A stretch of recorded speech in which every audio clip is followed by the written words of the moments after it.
안녕하십니까. 립바른 소리의 백미란 아나운서입니다. 먼저 첫 번째 뉴스입니다.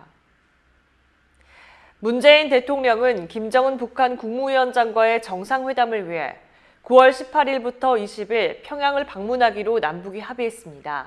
박상민 기자입니다. 특히 김 위원장은 한반도의 비핵화에 대한 확고한 의지를 재확인하는 한편 도널드 트럼프 미국 대통령에 대한 강한 신뢰를 표하면서도 트럼프 대통령의 첫 임기 내에 비핵화 실현을 희망한다는 의사를 밝혔습니다. 아울러 김 위원장은 종전선언은 주한미군 철수 등의 문제와 무관하다는 점을 강조하면서 풍계리 핵실험장 폐쇄 등 비핵화 선제적 조치에 대한 선의를 미국을 비롯한 국제사회가 수용해주기를 바라고 미국의 상응 조치가 있을 경우 더욱 적극적인 비핵화 조치를 해나가겠다는 점도 분명히 했습니다. 평양을 방문해 김 위원장을 만나고 돌아온 특별사절단장 정의용 청와대 국가안보실장은 6일 브리핑을 열고 특사단은 방북을 통해 북측과 남북 관계 발전, 한반도 비핵화 및 평화 정착 문제를 폭넓게 협의했다며 남북 정상회담 일정을 비롯한 남북 간 합의를 발표하였고 남과 북이 9월 18일부터 20일까지 2박 3일간 평양에서 남북 정상회담을 개최하기로 합의했고 회담 준비를 위한 의전, 경호, 통신, 보도에 관한 고위 실무 협의를 내주 초 판문점에서 갖기로 한 것 등 4개 항목을 전했습니다. 시사경남 박상민입니다. 김동연 부총리 겸 기획재정부 장관은 6일 세제와 금융 등 수요 측면과 공급 측면 대책을 포함한 부동산 종합대책을 추석 전에 발표하겠다고 밝혔습니다. 김 부총리는 이날 서울 종로구 이마빌딩에서 열린 대통령 직속 정책기획위원회 산하소득주도성장특별위원회 현판식에서 기자들과 만나 정부는 부동산 문제와 관련해 실수요자 보호와 투기 억제, 맞춤형 대책이라는 3가지 원칙을 계속 견지할 것이라면서 이같이 말했습니다.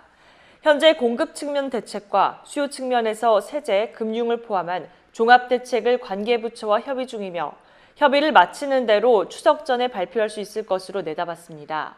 김 부총리는 앞서 보는 이에 따라 경제 현실과 정책에 대한 인식의 차이가 크다는 것과 지표와 통계가 설명해주지 못하는 일반 국민의 어려움이 크다는 게 무거운 무게로 다가왔다고 말했습니다. 그는 매주 특정 요일을 정해 기업, 노동계, 언론 등 다양한 분들과 정기적으로 대화를 나누는 기회도 만들겠다고 덧붙였습니다. 6일 전남 고흥군 나로우주센터 발사체 조립동에 1단짜리 흰색 발사체가 모습을 드러냈습니다. 박효정 기자입니다. 이 발사체는 우리나라 기술로 개발한 우주 발사체용 75톤 액체 엔진을 달고 시험 비행에 나설 비행 모델로 오는 10월 25일 발사될 예정입니다. 시험 발사체가 비행에 성공하면 2021년 발사될 한국형 발사체 누리호 개발이 더욱 탄력을 받게 될 것으로 보여집니다. 과학기술정보통신부와 한국항공우주연구원은 이날 시험 발사체의 비행 모델을 공개하였는데 시험 발사체는 누리호에 쓰이는 75톤 액체 엔진의 성능을 검증하기 위한 것으로 총 3단으로 구성된 누리호의 2단부에 해당하는 것입니다. 시험 발사체의 길이는 25.8m, 최대 지름은 2.6m, 무게는 52.1톤으로 2주 뒤면 표면에 명찰과 제작에 참여한 기업의 이름을 새기고 다음 달 중 발사대에 우뚝 서게 됩니다. 발사는 다음 달 25일께로 예정돼 있는데 아직 국가우주위원회가 일정을 확정하지는 않은 상태이지만 연구진은 시험 발사체가 발사되면 164초 뒤 100km 고도를 넘어 313초께 최대 고도에 도달한 뒤 643초께 바다로 떨어지리라 예상하고 있습니다. 지난 7월 5일 항우연은 시험 발사체 비행 모델의 쌍둥이격인 인증 모델을 이용해 지상에서 마지막 테스트를 수행한 바 있습니다. 시사경남 박효정입니다. 풀무원 계열사의 급식을 납품받은 전국 학교들에서 무더기로 식중독 의심 환자들이 나오고 있습니다. 현재까지 6개 시도에서 환자가 발생했지만 이 업체가 음식을 공급하는 학교가 많아 환자는 더 늘어날 가능성이 있을 것으로 보여집니다. 6일 전국의 각 교육청에 따르면 부산과 경북, 대구, 전북, 경기, 경남 등 6개 지역 17개 학교에서 학생 700여 명이 식중독 의심 환자로 보고됐고 피해가 가장 큰 부산에서는 지난 4일 오후부터 설사와 구토, 복통을 호소하는 학생이 속출하기 시작했습니다. 부산시 서구의 1개 중학교와 영도구의 2개 고등학교, 해운대구의 1개 중학교에서 현재까지 309명의 의심 환자가 나왔습니다. 이 가운데 286명을 식중독 환자로 분류했고 이들 의심 환자의 검체를 조사한 결과 살모넬라균으로 확인됐습니다.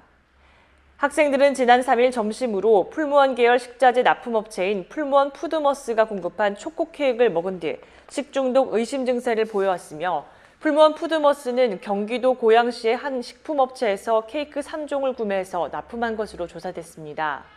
전북에서도 5일부터 4개 학교, 112명의 학생이 식중독 의심 증세를 보인 것으로 집계됐습니다. 6일 심야 일본 홋카이도 남부를 강타한 규모 6.7의 강진으로 최소 8명이 사망하고 33명이 실종됐습니다. 100명을 훌쩍 넘는 사람들이 다친 것으로 집계된 가운데 복구 작업이 아직 진행 중이어서 사망자 수는 더 늘어날 것으로 예상되고 있습니다. NHK는 현지 경찰 등을 인용해 이날 강진으로 홋카이도 아스마초와 아비라초 등 진앙에 가까운 지역에서 산사태와 가옥 파손 등으로 대규모 사상자가 나왔다고 전했습니다.